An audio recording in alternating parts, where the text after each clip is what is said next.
ഒരിടത്തൊരിടത്ത് കാട്ടിൽ നദീതീരത്ത് ഒരു വലിയ പേരാൽ മരച്ചുവട്ടിൽ ആചാര്യ ചാണക്യനും ചന്ദ്രഗുപ്തനും ഒന്നിച്ചിരിക്കുകയായിരുന്നു. അപ്പോൾ പെട്ടെന്ന് ചന്ദ്രഗുപ്തൻ ചോദിച്ചു, ഗുരുദേവ, ഈ ലോകത്ത് ആരാണ് സമ്പന്നനാകാൻ ആഗ്രഹിക്കാത്തത്? എല്ലാവരും കഠിനാധ്വാനം ചെയ്യുന്നു, സമ്പന്നനാകാൻ എല്ലാ ശ്രമങ്ങളും നടത്തുന്നു. പക്ഷേ ചിലർ കുറഞ്ഞ അധ്വാനത്തിലൂടെ സമ്പന്നരാകുന്നത് ഞാൻ പലപ്പോഴും കണ്ടിട്ടുണ്ട്. എന്നാൽ പാവപ്പെട്ടവൻ കഠിനാധ്വാനം ചെയ്യുന്നു, വിയർപ്പൊഴുക്കുന്നു, എന്നിട്ടും അവന് ഒരിക്കലും സമ്പന്നനാകാൻ കഴിയുന്നില്ല. അധ്വാനം കൊണ്ട് മാത്രം പണം സമ്പാദിക്കാൻ കഴിയുമോ? സമ്പന്നനാകാൻ കഴിയുമോ? ചാണക്യൻ പുഞ്ചിരിച്ചു. നൂറ്റാണ്ടുകളുടെ നീതിശാസ്ത്ര രഹസ്യങ്ങൾ കാത്തുസൂക്ഷിക്കുന്ന ഒരു തേജസ് അദ്ദേഹത്തിന്റെ കണ്ണുകളിലുണ്ടായിരുന്നു. അദ്ദേഹം പറഞ്ഞു, ചന്ദ്രഗുപ്ത, ജീവിതത്തിൽ എപ്പോഴും ഒരു കാര്യം ഓർക്കുക, കഴുതയും അധ്വാനിക്കുന്നുണ്ട്, കഴുതയും വലിയ ഭാരം ചുമക്കുന്നു, രാപ്പകൽ കഷ്ടപ്പെടുന്നു. എന്നാൽ കഴുതയെപ്പോലെ അധ്വാനിക്കുന്ന മനുഷ്യൻ എപ്പോഴും ദരിദ്രനായി തന്നെ തുടരും. ബുദ്ധിമാനായവന്റെ അടുത്തേക്ക് മാത്രമേ ലക്ഷ്മി വരൂ. ഒരു വ്യക്തി സമ്പന്നനാകുന്നത് അധ്വാനം കൊണ്ടല്ല, തന്റെ ബുദ്ധി കൊണ്ടാണ്. ഈ കാര്യം എല്ലാവർക്കും മനസ്സിലായാൽ ആ ദിവസം ലോകം തന്നെ മാറിമറിയുമെന്ന് കരുതുക. എല്ലാം ബുദ്ധിയുടെ കളിയാണ്. യാഥാർത്ഥ്യത്തിൽ സമ്പന്നനാകാൻ അധ്വാനത്തിന് 1% പോലും പങ്കില്ല. കാരണം കൂലിവേലയും സ്വന്തം തലച്ചോറ് ഉപയോഗിക്കാൻ ആഗ്രഹിക്കാത്തവരുടെ പങ്ക് മാത്രമാണ് അധ്വാനം. നീ സമ്പന്നനാകാനുള്ള വഴിയിലാണെങ്കിൽ ആദ്യം നീ ഈ ശാരീരിക അധ്വാനം ഉപേക്ഷിക്കണം. നിന്റെ തലച്ചോറിനെ എങ്ങനെ ജോലി ചെയ്യിക്കാം എന്നതിനെക്കുറിച്ച് നീ ചിന്തിക്കണം. അപ്പോൾ ചന്ദ്രഗുപ്തൻ പറഞ്ഞു, ഹേ ഗുരുദേവ, ദയവായി ഇന്ന് ഈ കാര്യങ്ങളെക്കുറിച്ചെല്ലാം എനിക്ക് പറഞ്ഞു തന്നാലും. ചാണക്യൻ തലകുലുക്കിക്കൊണ്ട് പറഞ്ഞു, ശരി, ഇന്ന് ഞാൻ നിനക്ക് ഈ കാര്യങ്ങൾ പറഞ്ഞുതരാം. അതിനാൽ ചന്ദ്രഗുപ്ത, നീ എന്റെ വാക്കുകൾ ശ്രദ്ധയോടെ കേൾക്കുക. നമസ്കാരം സുഹൃത്തുക്കളെ, യൂട്യൂബ് ചാനലിലേക്ക് സ്വാഗതം. ഈ വീഡിയോ അവസാനം വരെ കാണുക, കാരണം നിങ്ങളുടെ ജീവിതം മാറ്റിമറിക്കാൻ കഴിയുന്ന ചാണക്യനീതിയുടെ രഹസ്യങ്ങൾ ഈ വീഡിയോയിൽ ഒളിഞ്ഞിരിക്കുന്നുണ്ട്. നിങ്ങൾക്ക് ചാണക്യനീതി ഇഷ്ടമാണെങ്കിൽ കമന്റിൽ ചാണക്യനീതി എന്നെഴുതുക. നിങ്ങൾ ഞങ്ങളുടെ വീഡിയോകൾ കാണുന്നുണ്ടെന്നും അത് നിങ്ങൾക്ക് വളരെ ഇഷ്ടപ്പെടുന്നുണ്ടെന്നും ഞങ്ങൾ മനസ്സിലാക്കും. അപ്പോൾ നമുക്ക് വീഡിയോ ആരംഭിക്കാം. ഇപ്പോൾ ചാണക്യൻ ചന്ദ്രഗുപ്തനെ നോക്കി പറഞ്ഞു, നിനക്ക് അധ്വാനത്തിന്റെ ആവശ്യമില്ല എന്ന് ഞാൻ പറയുന്നില്ല. സമ്പന്നനാകാൻ അധ്വാനിക്കേണ്ടതുണ്ട്, പക്ഷേ ആ അധ്വാനത്തിന്റെ രീതി അല്പം വ്യത്യസ്തമായിരിക്കും. ഇന്ന് ഞാൻ നിനക്ക് അതാണ് മനസ്സിലാക്കിത്തരാൻ പോകുന്നത്. ഓർക്കുക, എന്റെ ഈ വാക്കുകൾ നിന്റെ ജീവിതകാലം മുഴുവൻ ഉപകാരപ്പെടും. ചന്ദ്രഗുപ്ത, സമ്പത്തിന്റെ ദേവിയായ ലക്ഷ്മിയെ ആകർഷിക്കാൻ ഞാൻ നിനക്ക് 7 നിയമങ്ങൾ പറഞ്ഞുതരാം. അത് നൂറ്റാണ്ടുകളായി രാജാക്കന്മാരെ, ചക്രവർത്തിമാരും ദരിദ്രരെ സമ്പന്നരുമാക്കിയിട്ടുണ്ട്. ഈ നിയമങ്ങൾ അധ്വാനത്തെയല്ല, ബുദ്ധിയെയാണ് ആരാധിക്കുന്നത്. ഓരോ നിയമത്തോടൊപ്പവും അത് വിശദീകരിക്കുന്ന ഒരു ചെറിയ കഥയും ഞാൻ പറയാം. ശ്രദ്ധിച്ചു കേൾക്കുക, കാരണം ഈ വാക്കുകൾ നിന്റെ തലവര മാറ്റാൻ പോകുന്നവയാണ്. നിയമം നമ്പർ 1, ലക്ഷ്മി ബുദ്ധിയുടെ ദാസിയാണ്, അധ്വാനത്തിന്റെയല്ല. ചാണക്യൻ പറഞ്ഞു, ആദ്യത്തെ നിയമം ഇതാണ്: ലക്ഷ്മി ബുദ്ധിയുടെ ദാസിയാണ്, അധ്വാനത്തിന്റെയല്ല. തന്റെ തലച്ചോറുപയോഗിച്ച് തീരുമാനങ്ങൾ എടുക്കുന്നവൻ, എപ്പോൾ ആർക്കുവേണ്ടി എത്രത്തോളം കഠിനാധ്വാനം ചെയ്യണമെന്ന് അറിയുന്നവൻ, അവന് മാത്രമേ ലക്ഷ്മിയെ സ്വന്തമാക്കാൻ കഴിയൂ. വെറുതെ അധ്വാനിക്കുന്നതുകൊണ്ട് മാത്രം ലക്ഷ്മി വരില്ല. നീതിയിലൂടെ അധ്വാനത്തിന് ദിശാബോധം നൽകുക, അപ്പോൾ മാത്രമേ അത് ഫലം നൽകൂ. ദിശാബോധമില്ലാത്ത അധ്വാനം കാറ്റിൽ പറക്കുന്ന കടലാസുതുണ്ട് പോലെയാണ്. അതൊരുപാട് കറങ്ങും, പക്ഷേ എങ്ങുമെത്തില്ല. തുടർന്ന് ചാണക്യൻ ഒരു ചെറിയ കഥ പറഞ്ഞു. ഒരിക്കൽ ഒരു ചെറിയ ഗ്രാമത്തിൽ ഒരു കർഷകൻ ജീവിച്ചിരുന്നു. പേര് ഹരിയ. ഹരിയ രാപ്പകൽ പാടത്ത് വിയർപ്പൊഴുക്കിയിരുന്നു. രാവിലെ സൂര്യൻ ഉദിക്കുമ്പോൾ തന്നെ കലപ്പയുമായി ഇറങ്ങും. വൈകുന്നേരം വരെ വിളവെടുക്കും. പക്ഷേ എല്ലാ വർഷവും അവന്റെ കൃഷി ഉണങ്ങിപ്പോകുമായിരുന്നു. കാരണം അവന് കാലാവസ്ഥയെക്കുറിച്ച് യാതൊരു ധാരണയുമില്ലായിരുന്നു. അയൽവാസിയായ മറ്റൊരു കർഷകൻ മൂല കുറച്ചു മാത്രമേ അധ്വാനിച്ചിരുന്നുള്ളൂ. അവൻ വർഷത്തിൽ 2 തവണ മാത്രമേ പാടത്ത് പോയിരുന്നുള്ളൂ. ഒരിക്കൽ വിതയ്ക്കാൻ, രണ്ടാമത് കൊയ്യാൻ. പക്ഷേ മൂല കാലാവസ്ഥയുടെ സൂചനകൾ മനസ്സിലാക്കിയിരുന്നു. മേഘങ്ങളുടെ ദിശ, കാറ്റിന്റെ ഗതി, മണ്ണിന്റെ ഈർപ്പം, എപ്പോഴാണ് മഴ പെയ്യുകയെന്നും ഏതു വിളയാണ് ഇറക്കേണ്ടതെന്നും അവനറിയാമായിരുന്നു. ഫലം, ഹരിയയുടെ പാടം തരിശായി കിടന്നപ്പോൾ മൂലയുടെ പാടം സ്വർണം പോലെ തിളങ്ങി. ഒരു ദിവസം ഹരിയ മൂലയോട് ചോദിച്ചു, സഹോദരാ, നീ കുറഞ്ഞ പണിയേ എടുക്കുന്നുള്ളൂ, എന്നിട്ടും നിന്റെ ധാന്യങ്ങൾ വിപണിയിൽ പെട്ടെന്ന് വിറ്റുതീരുന്നു. മൂല ചിരിച്ചുകൊണ്ട് പറഞ്ഞു, ഹരിയ, നീ അധ്വാനിക്കുന്നുണ്ട്, പക്ഷേ ബുദ്ധിയില്ലാതെ. ഞാൻ എന്റെ അധ്വാനത്തിന് ദിശാബോധം നൽകുന്നു. കഥ അവസാനിപ്പിച്ചുകൊണ്ട് ചാണക്യൻ പറഞ്ഞു, നോക്കൂ ചന്ദ്രഗുപ്ത, ഹരിയയെപ്പോലെ ഭൂരിഭാഗം ആളുകളും അധ്വാനിക്കുന്നു, എന്നാൽ ബുദ്ധിയില്ലാതെ. ബുദ്ധി എന്നാൽ എന്താണ്? ബുദ്ധി എന്നത് വെറും പുസ്തകപ്പുഴുവല്ല, മറിച്ച് പ്രായോഗികമായ അറിവാണ്. ഉദാഹരണത്തിന്, നീ ഒരു കടക്കാരനാണെങ്കിൽ വെറുതെ സാധനങ്ങൾ വിൽക്കുന്നതിലൂടെയല്ല, മറിച്ച് ഉപഭോക്താവിന്റെ ആവശ്യം മനസ്സിലാക്കുന്നതിലൂടെയാണ് പണം വരുന്നത്. വിപണിയിൽ മഞ്ഞുകാലമാണെന്ന് കരുതുക. ഒരു കടക്കാരൻ കമ്പിളി വസ്ത്രങ്ങൾ സ്റ്റോക്ക് ചെയ്തുകൊണ്ടിരിക്കുന്നു. എന്നാൽ ബുദ്ധിമാനായ കടക്കാരൻ കാണുന്നത് ആളുകൾ ചായക്കടകളിലേക്ക് കൂടുതലായി വരുന്നതാണ്. അതിനാൽ അവൻ ഒരു ചായക്കട തുടങ്ങുന്നു. കുറഞ്ഞ അധ്വാനം, കൂടുതൽ വരുമാനം. ബുദ്ധിയിലുള്ള നിക്ഷേപമാണ് ഏറ്റവും വലിയ നിക്ഷേപമെന്ന് ചാണക്യനീതി പറയുന്നു. നിയമം നമ്പർ 2. സമ്പത്ത് നേടുന്നതിനു മുൻപ് സ്വയം നിയന്ത്രിക്കുക. ചന്ദ്രഗുപ്ത, എന്റെ വാക്കുകൾ കേൾക്കൂ. ഒരു വന്യമൃഗത്തെ ബന്ധിക്കുന്നതിനു മുൻപ് സ്വയം ശക്തനാകേണ്ടത് അത്യാവശ്യമായിരിക്കുന്നതുപോലെ രണ്ടാമത്തെ നിയമം ഇതാണ്. സമ്പത്ത് ലഭിക്കുന്നതിനു മുൻപ് ക്ഷമയും സൽസ്വഭാവവും വളർത്തിയെടുക്കുക. സമ്പത്ത് വരുന്നതിനു മുൻപേ സ്വന്തം ആഗ്രഹങ്ങളുടെ വലയിൽ പെട്ടുപോകുന്ന മനുഷ്യന് ഒരിക്കലും സമ്പത്ത് നിലനിർത്താൻ കഴിയില്ല. ആത്മനിയന്ത്രണത്തിന്റെ ദീപം തെളിഞ്ഞു നിൽക്കുന്നിടത്ത് മാത്രമേ ലക്ഷ്മീദേവി വസിക്കുകയുള്ളൂ. നിയന്ത്രണമില്ലാത്ത സമ്പത്ത് പ്രലോഭനങ്ങളുടെ തിരമാലകൾ ഒരു നിമിഷം കൊണ്ട് തകർത്തെറിയുന്ന മണൽക്കൊട്ടാരം പോലെയാണ്. അല്ലയോ രാജകുമാര, നിന്റെ രാജ്യം ഒരു വലിയ വൃക്ഷമാണെന്ന് സങ്കൽപ്പിക്കുക. വേരുകൾ ദുർബലമാണെങ്കിൽ എത്ര വെള്ളമൊഴിച്ചാലും അത് ഉണങ്ങിപ്പോകും. സമ്പത്തിനെ പോഷിപ്പിക്കുന്ന വേരുകളാണ് നിയന്ത്രണം. നിയന്ത്രണം എന്നതിനർത്ഥം ആഗ്രഹങ്ങളുടെ മേൽ വിജയം നേടുക എന്നതാണ്. ഒരു യോദ്ധാവ് ശത്രുവിനുമേൽ വിജയം നേടുന്നതുപോലെ മനുഷ്യന്റെ മനസ്സ് ഒരു കുതിരയാണെന്ന് പുരാതന ഗ്രന്ഥങ്ങളിൽ പറഞ്ഞിട്ടുണ്ട്. അതിന് കടിഞ്ഞാണിട്ടില്ലെങ്കിൽ അത് കുതിരയെ എങ്ങോട്ട് കൊണ്ടുപോകും? യാതൊരു നിശ്ചയവുമില്ല. സമ്പത്തിന്റെ കാര്യത്തിൽ ഈ കടിഞ്ഞാൺ 3 തലങ്ങളിൽ ബന്ധിക്കണം: ശാരീരികം, മാനസികം, സാമ്പത്തികം. അനാവശ്യമായ ഭക്ഷണത്തിൽ നിന്നോ വിശ്രമത്തിൽ നിന്നോ ശരീരത്തെ സംരക്ഷിക്കുക എന്നതാണ് ശാരീരിക നിയന്ത്രണം എന്നതുകൊണ്ട് അർത്ഥമാക്കുന്നത്. ഉദാഹരണത്തിന്, ഒരു രാജാവ് ദിവസവും അമിതഭക്ഷണത്തിൽ ഏർപ്പെടുകയാണെങ്കിൽ അവന്റെ ശക്തി ക്ഷയിക്കുകയും ഭരണകാര്യങ്ങളിൽ ക്ഷീണമനുഭവപ്പെടുകയും ചെയ്യും. നിയന്ത്രണത്തിലൂടെ ശരീരം ആരോഗ്യത്തോടെയിരിക്കുന്നു, അത് പ്രവർത്തിക്കാനുള്ള ശക്തി നൽകുന്നു. കോപവും അത്യാഗ്രഹവും നിയന്ത്രിക്കുന്നതാണ് മാനസിക നിയന്ത്രണത്തിന്റെ രൂപം. കോപത്തിലെടുക്കുന്ന തീരുമാനം യുദ്ധത്തിലെ ആവേശകരമായ ആക്രമണം പോലെയാണ്, പലപ്പോഴും വിനാശകരമാണ്. ചന്ദ്രഗുപ്ത, ഓർക്കുക, നിന്റെ കോപം ഇളകുമ്പോൾ ദീർഘമായി ശ്വാസമെടുത്ത് ചിന്തിക്കുക. ഈ തീരുമാനം സമ്പത്ത് വർദ്ധിപ്പിക്കുമോ അതോ കുറയ്ക്കുമോ? സാമ്പത്തിക നിയന്ത്രണമാണ് ഏറ്റവും സൂക്ഷ്മമായത്. ഓരോ ചെലവിനു മുൻപും ചോദിക്കുക, ഇത് അത്യാവശ്യമാണോ? പണം വെറുതെ പാഴാക്കുന്നത് ലക്ഷ്മിയെ അപമാനിക്കുന്നതാണ്. നിയമം നമ്പർ 3. പണം ചെലവാക്കുന്ന തന്ത്രം സമ്പാദിക്കുന്നതിനേക്കാൾ വലുതാണ്. ചന്ദ്രഗുപ്ത, പണത്തിന്റെ ആത്മാവായ 3ാമത്തെ നിയമം ഇപ്പോൾ കേൾക്കുക. പണം സമ്പാദിക്കുന്നത് ഒരു കലയാണ്. വേട്ടക്കാരൻ അമ്പെയ്യുന്നതുപോലെ, എന്നാൽ അത് സംരക്ഷിക്കുകയും വർദ്ധിപ്പിക്കുകയും ചെയ്യുന്നത് നയതന്ത്രജ്ഞതയാണ്. കിട്ടുന്നിടത്തൊക്കെ പണം ചെലവാക്കുന്നവൻ ലക്ഷ്മിയെ അപമാനിക്കുന്നു. ദേവി ഉടൻ തന്നെ സ്ഥലം മാറ്റുന്നു. ചെലവുകൾക്കായി ഒരു പ്ലാൻ ഉണ്ടാക്കുക. രാജ്യത്തെ ഖജനാവ് സൂക്ഷിപ്പുകാരൻ കണക്കുകൾ സൂക്ഷിക്കുന്നതുപോലെ ഓരോ സ്വർണ്ണനാണയത്തിന്റെയും കണക്ക് സൂക്ഷിക്കുക. അല്ലയോ രാജകുമാര, സമ്പത്തൊരു അഗ്നിയാണെന്ന് സങ്കൽപ്പിക്കുക.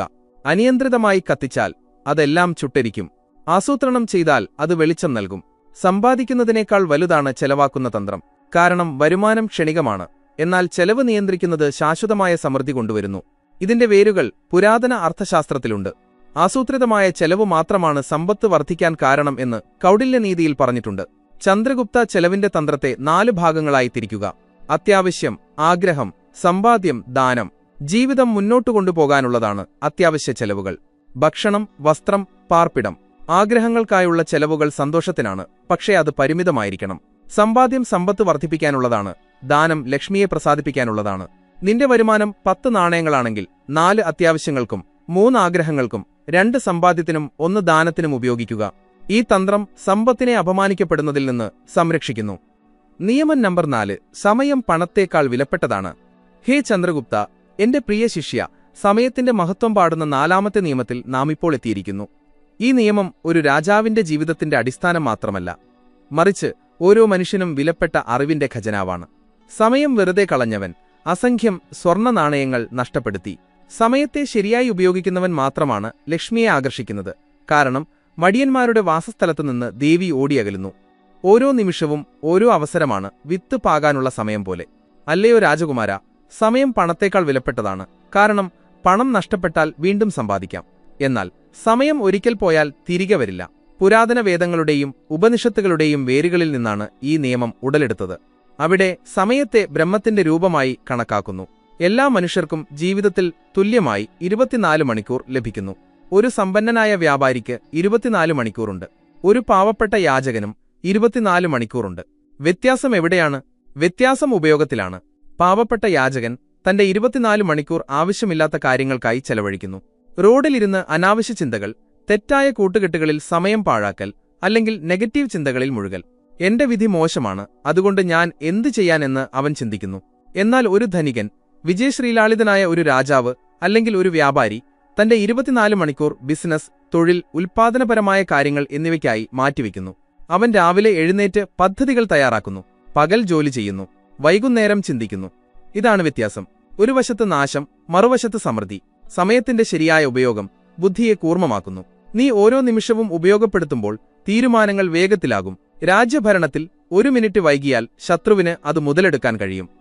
നിയമം നമ്പർ 5. ബുദ്ധിയിലുള്ള നിക്ഷേപമാണ് ഏറ്റവും വലിയ നിക്ഷേപം.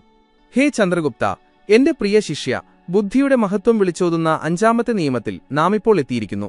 ഈ നിയമം പണം സമ്പാദിക്കാനുള്ള രഹസ്യം മാത്രമല്ല, ജീവിതത്തിന്റെ യഥാർത്ഥ സമൃദ്ധിയുടെ അടിസ്ഥാനം കൂടിയാണ്. പണം വസ്തുക്കളിൽ നിക്ഷേപിക്കരുത്, മറിച്ച് ബുദ്ധിയിൽ നിക്ഷേപിക്കുക. അറിവ് വർദ്ധിക്കുന്നത് സമ്പത്തിനെ ആകർഷിക്കുന്നു. അല്ലയോ രാജകുമാര, ബുദ്ധിയിലുള്ള നിക്ഷേപമാണ് സമ്പത്തിന്റെ യഥാർത്ഥ ഉറവിടം.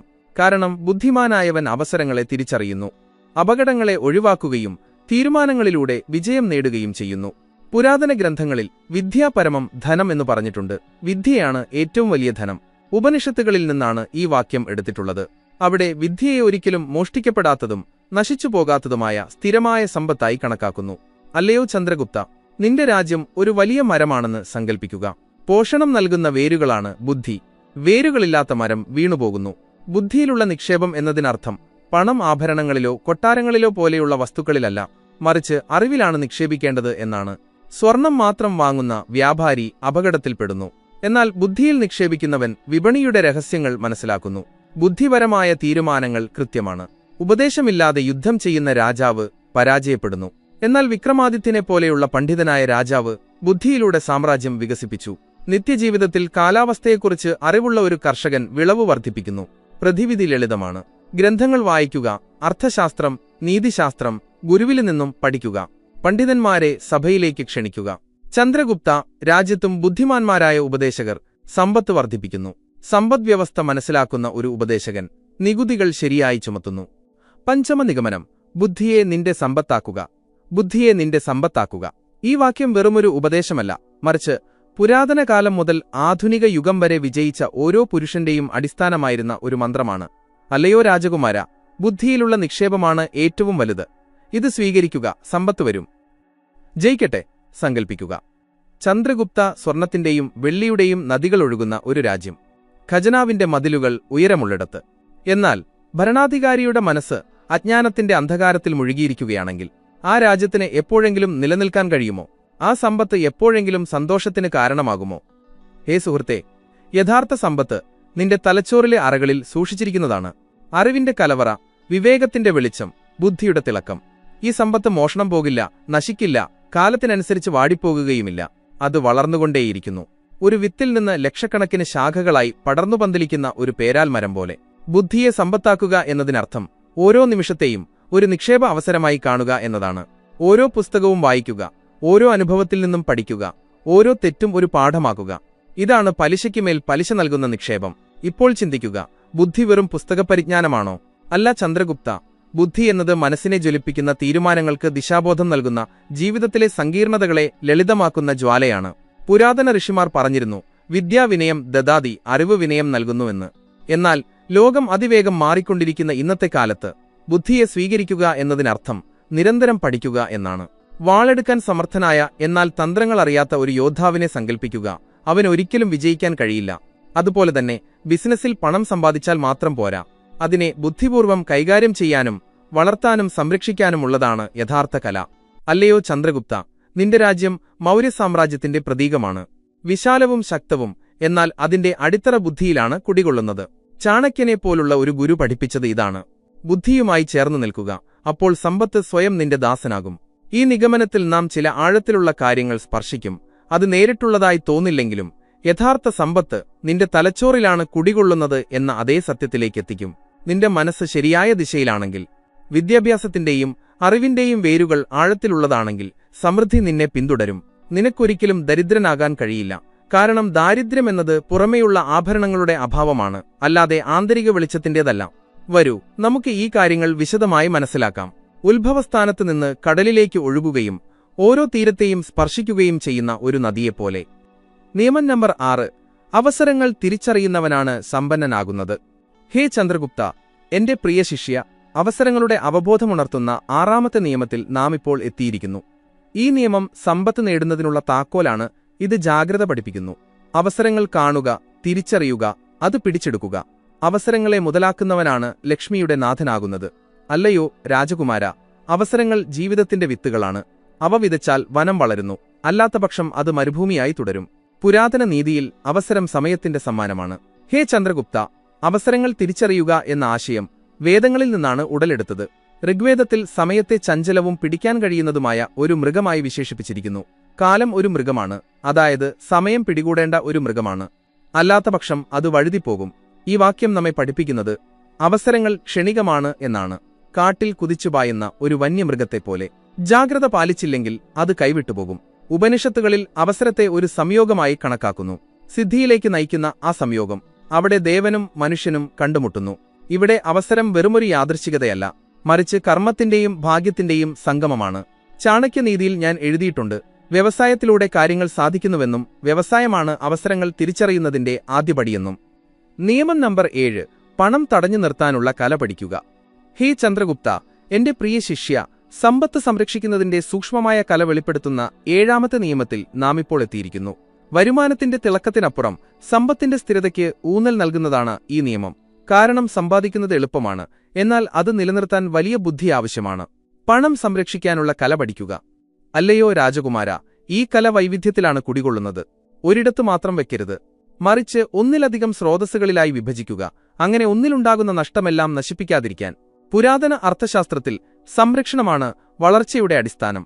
സമ്പത്ത് പല വഴികളിലൂടെ സംരക്ഷിക്കണമെന്ന് ഞാൻ തന്നെ കൗടില്യ അർത്ഥശാസ്ത്രത്തിൽ വിവരിച്ചിട്ടുണ്ട്. കാരണം ഒരൊറ്റ വാതിലിലൂടെ തീപിടിച്ചാൽ എല്ലാം കത്തിനശിക്കും. സാഹിത്യപരവും സൈദ്ധാന്തികവുമായ പശ്ചാത്തലം മുതൽ പ്രായോഗിക നടപടികൾ വരെ നമുക്കിതിനെക്കുറിച്ച് ആഴത്തിൽ ചർച്ച ചെയ്യാം. ഒരു രാജ്യസഭാപതിയുടെ പ്രസംഗം പോലെ ഞാനിത് വിശദമായി മനസ്സിലാക്കിത്തരാം. അതുവഴി നിന്റെ ഹൃദയവും ബുദ്ധിയും ഇതിൽ ലയിച്ചു ചേരുകയും രാജ്യഭരണത്തിൽ ഈ കലയുടെ യജമാനനാകുകയും ചെയ്യും.